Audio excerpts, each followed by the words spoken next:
अब बताइए कौन जिम्मेदार है अगर आज बिहार में बीजेपी की सरकार है?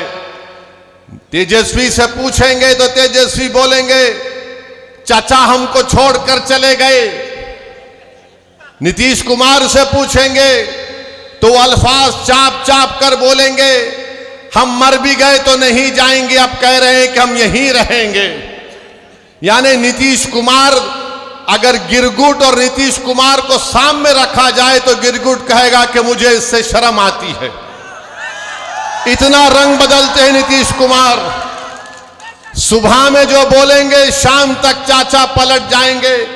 अरे जब तुम सत्ता में तेजस्वी चाचा के साथ आ गए तो बड़ा हाथ पकड़कर चल रहे थे, गले मिल मिल कर बोल रहे थे कि हम ये कर देंगे, बताओ फिर क्या हुआ? क्या सीमांचल? मैं आपके दरमियान में आया हूं और मैं आपको फिर से याद दिला रहा हूं कि मैंने 1 साल पहले किशनगंज में आकर इस बात को कहा था कि नीतीश कुमार साथ नहीं रहने वाले हैं। नीतीश कुमार कुलाटी मारेंगे, पलटी मारेंगे। और नीतीश कुमार ने अपने हस्बे आदत और अपनी फितरत के मुताबिक उन्होंने फिर से बिहार की जनता को धोखा दिया। जब विधानसभा के चुनाव चल रहे थे, मैं आपको याद दिलाना चाहूँगा, मैंने कई मर्तबा आपके दरमियान में खड़े होकर कहा कि इन पर भरोसा मत करिए, अपने वोट को ज़ाय होने मत दीजिए। मगर मजलिस के मुखालिफिन हम पर इल्ज़ाम लगाते गए कि असदुद्दीन ओवैसी बी टीम है, असदुद्दीन ओवैसी वोट काटने के लिए आया है। मगर मेरे अजीज़ दोस्तों और बुज़ुर्गों, मेरी इज़्ज़तदार माँ और बहनों, मेरे गयूर नौजवानों, बताओ जब मैं आपसे कह रहा था क्या वो बात आज सच नहीं निकली? जिसको आपने भरोसा कर कर उसको वोट दिया, उसने एक मर्तबा नहीं कई मर्तबा आप लोगों को ठगा है। आपने सेकुलरिज्म के नाम पर, आपने बीजेपी को रोकने के नाम पर, मोदी को रोकने के नाम पर आपने वोट दिया। मगर बताइए आज आप क्या देख रहे हैं? इल्ज़ाम अख्तरुल ईमान पर लगता है कि अख्तरुल ईमान और असदुद्दीन ओवैसी और आफ्ताब इंजीनियर बिहार में वोट तोड़ने के लिए आए हैं। मैं उनसे पूछना चाह रहा हूं, बताओ आज जिम्मेदार कौन है? आज जिन्होंने आपका वोट लिया और आपको धोखा नहीं दिया बल्कि आपके पीठ में खंजर घोंपा, आज वो सब के सब खामोश बैठे हैं। इसका जिम्मेदार ना सिर्फ नीतीश कुमार है बल्कि इसका जिम्मेदार तेजस्वी यादव भी है। इसका जिम्मेदार भारत के वजीर आजम नरेंद्र मोदी है। ये तमाम के तमाम तीनों पलटू मास्टर हैं, बोलते एक हैं और सत्ता के लिए कुछ भी कर जाते हैं। अगर हम चुनाव लड़ते हैं तो हम पर इल्ज़ाम लगा दिया जाता है। मगर आज बिहार में बीजेपी अगर सत्ता में है तो इसका जिम्मेदार ना सिर्फ नीतीश कुमार है बल्कि इसका जिम्मेदार तेजस्वी यादव भी है कि आपने आज बिहार की जनता पर बीजेपी को मुसल्लत करके रख दिया। आपकी नादानी और गलतियों की वजह से आज बिहार में आरएसएस मजबूत हो रही है। हम चुनाव लड़ते हैं तो हम पर उंगलियां उठाई जाती हैं, इल्ज़ामात लगाए जाते हैं। मगर बताओ आज बिहार में अगर बीजेपी की सरकार बनती है तो इसका जिम्मेदार क्या अख्तरुल ईमान असदुद्दीन ओवैसी है? हमारे 4 विधायक को इन्होंने तोड़ लिया। आपने मजलिस के उम्मीदवार को आपने अपने वोट और दुआओं से कामयाब किया। मजलिस के 4 विधायक को तोड़ा, ये बोलकर तोड़ा कि हम बीजेपी को रोकेंगे। बताओ तुमने क्या बीजेपी को रोका? तुम सिर्फ अपनी अना की तस्कीन के लिए तुमने मजलिस के 4 विधायक को तोड़ा। तुम नफरत करते हो कि सीमांचल की सरजमीन से एक गरीब और मजलूमों की एक सियासी लीडरशिप जो भर रही थी, तो तुम ये नहीं चाहते थे कि सीमांचल की जनता से इंसाफ हो। तुम ये जानते थे कि मजलिस ने यहां पर सीमांचल की आवाम में एक सियासी इनकलाब को बर्पा कर दिया। तुम ये नहीं बर्दाश्त कर सकते थे कि सीमांचल की जनता से इंसाफ होगा, उनको उनका हक मिलेगा। तो झूठ बोलकर हमारे 4 विधायक को नीतीश कुमार ने और तेजस्वी ने तोड़ा। अब बताओ वो 4 विधायक की क्या अहमियत है वहां पर?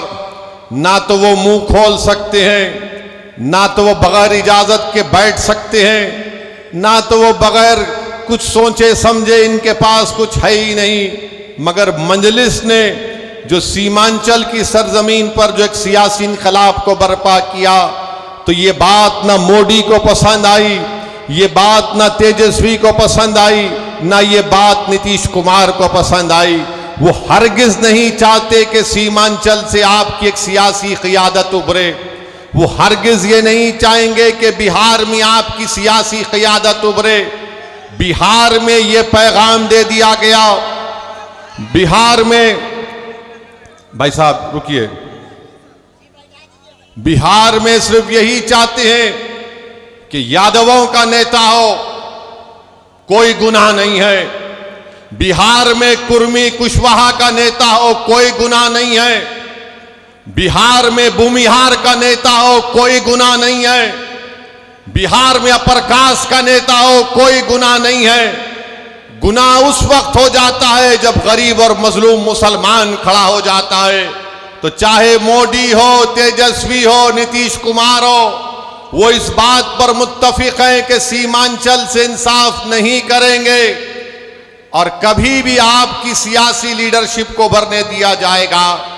इसीलिए धोखा देकर, आपकी पीठ में खंजर मारकर, आपके वोटों से मुंतखब शुदा, आपकी दुआओं से मुंतखब शुदा 4 विधायक को इन्होंने खरीद लिया। अब बताइए कौन जिम्मेदार है अगर आज बिहार में बीजेपी की सरकार है?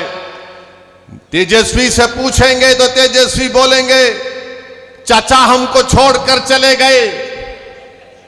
नीतीश कुमार से पूछेंगे तो अल्फाज चाप चाप कर बोलेंगे हम मर भी गए तो नहीं जाएंगे, अब कह रहे हैं कि हम यहीं रहेंगे।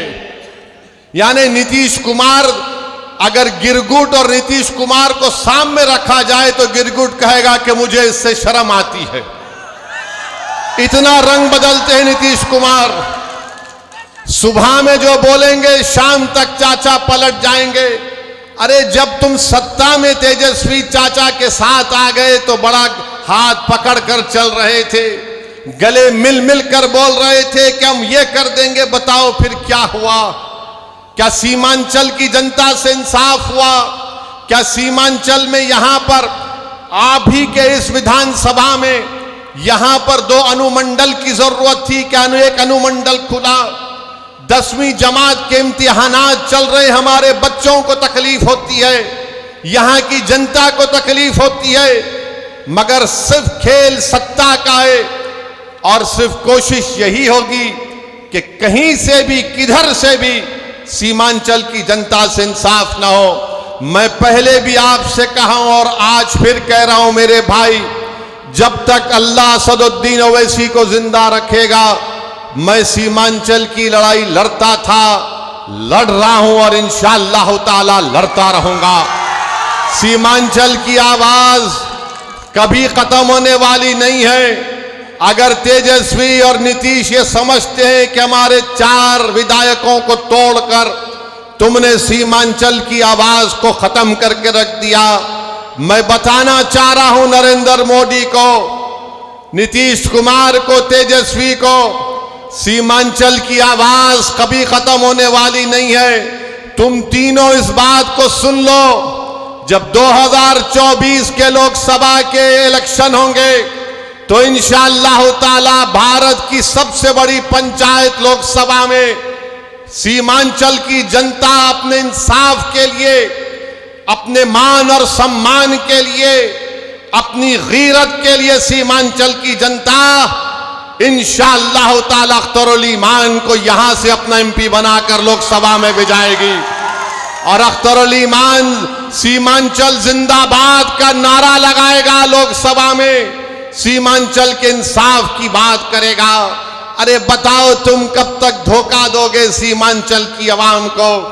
तुमने क्या किया? बोलते हैं कि हमने विकास किया। बताओ, वो उर्दू टीचर का मसला 2012 से चल रहा है, तुमने कौन सा विकास किया? हमको बताओ, तुमने क्या उर्दू टीचर को भर्ती किया? नहीं किया आपने। मेरे भाई, आज आप देखते हैं कि देश में, मुल्क में किस तरह का माहौल है। फिरका परस्ती अपने उरूज पर है। नरेंद्र मोदी ने भारत की राजनीति से मुस्लिम अक़लियत को बिल्कुल ही दूर करके रख दिया। आपकी आवाज कहां है? बताओ, आपकी आवाज कहां पे आपको नजर आती है? ये आपने जिसको अपना MP बनाकर कामयाब किया, क्या आपने कभी इसकी जबान से सुना भारत की पार्लियामेंट में सीमांचल की आवाम से इंसाफ होगा? क्या तुमने कभी सुना कि इसने कभी पार्लियामेंट में उठकर एक लफ्ज कहा हो बाबरी मस्जिद का? अरे जो मुझ पर इल्जाम लगाते, मैं तुमको चैलेंज कर रहा हूं, तुम कल प्रेस कॉन्फ्रेंस करके बाबरी मस्जिद का नाम ले लो। तुम कल प्रेस कॉन्फ्रेंस करके कह दो कि 6 दिसंबर 1992 को भारत के संविधान की धज्जियां उड़ाई गई थी। नहीं बोलेंगे। क्यों नहीं बोलेंगे? बोलेंगे हम कैसे बोलेंगे? अगर हम बोलेंगे तो हमको इनका वोट नहीं मिलेगा, उनका वोट नहीं मिलेगा। अरे बताओ, जब चुनाव आ जाते हैं तो हमारे गली कूचों में, हमारे गांव में, हमारे घर पर आकर हमसे कहते हैं कि सेकुलरिज्म को जिंदा रखने के लिए आप हमको वोट दो। मैं आपसे पूछना चाह रहा हूं मेरे अजीज दोस्तों, मेरी इज्जतदार माँ और बहनों, बताओ, अगर नीतीश कुमार का नाम असदुद्दीन ओवैसी होता तो तुम क्या करते?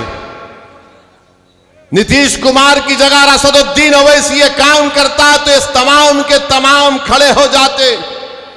ये तमाम के तमाम ये कहते हैं कि अगर ये मर जाए तो कब्रिस्तान में इसको जगह मत दो, मगर उसका नाम नीतीश कुमार है तो तुम अपनी जबानें बंद कर बैठते हो।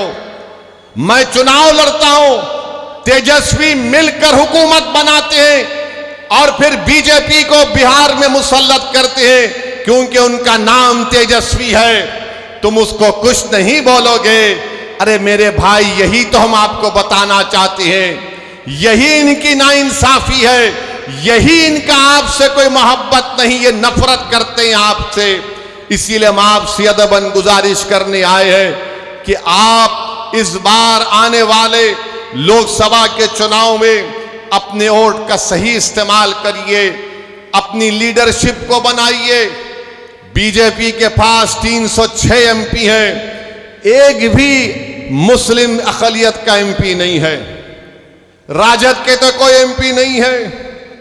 कांग्रेस में है कितने? एक ही है उनके खाली 50। मगर बताओ, फिर आपकी आवाज कौन उठाएगा? कौन आपके हक के लिए लड़ेगा? कौन तुम्हारी मस्जिदों की हिफाजत की आवाज उठाएगा? कौन तुम्हारी शरीयत की मदाखलत के अगर होगी तो उसके खिलाफ खड़ा हो जाएगा? कौन अगर किसी बेज़बानों को अगर नाइंसाफी होगी तो कौन उसकी आवाज उठाएगा? कौन सीमांचल की लड़ाई लड़ेगा? याद रखो, सीमांचल की लड़ाई अख्तर अली ईमान से हटकर कोई नहीं लड़ सकता। मैं जिम्मेदारी के साथ आपसे कह रहा हूं, अगर आप मुत्तहिदा तौर पर अपने वोट का इस्तेमाल करेंगे तो इंशाअल्लाह ताला यकीनन किशनगंज से मजलिस इत्तेहादुल मुस्लिमीन का उम्मीदवार आपके दुआ और वोटों से यहां से मेंबर ऑफ पार्लियामेंट बनकर इंशाअल्लाह ताला जाएगा। बीजेपी अब खुलकर कह रही है, देश के प्रधानमंत्री तो अब तो बड़े पुजारी भी बन चुके हैं, वो माशाअल्लाह से हर चीज वो कर लेते हैं। माने कहां कहां आप देखते हैं, अब वो कह रहे हैं कि 370 सीट पर जीतेंगे। मेरे भाई, क्या ये नाम निहाद सेक्युलर पार्टियां रोक पाएंगी बीजेपी को? क्या ये रोक पाए 2014 में? मैं जब सवाल करता हूं 2014 में हमने कितने पार्लियामेंट की सीट लड़े? 2 लड़े। 2019 में हम 3 लड़े। भारत की पार्लियामेंट में 540 लोकसभा की सीटें हैं, मगर हर एक की जबान पर क्या होता, ओवैसी है, ओवैसी खड़ा हो गया।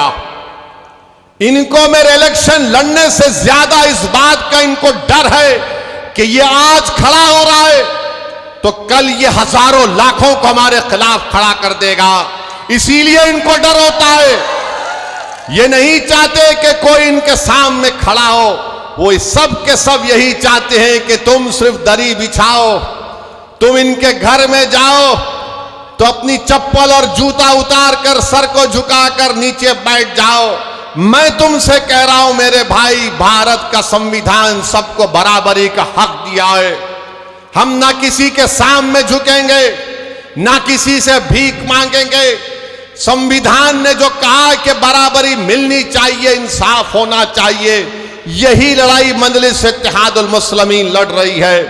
तो ना ये बात मोदी को पसंद आती है, ना ये बात तेजस्वी यादव को पसंद आती है। और नीतीश कुमार तो माशाल्लाह मैं सुनता हूं, नहीं मालूम अख्तर भाई सही बोलेंगे, अभी अब शाम के 5 बज रहे हैं तो नीतीश कुमार बोलते नहीं सुबह के 5 बज रहे हैं। नहीं मालूम, ऐसा कुछ सुनने में आया, नहीं मालूम, ऐसा कुछ सुनने में आता है। सच क्या है झूठ क्या है मुझे नहीं मालूम।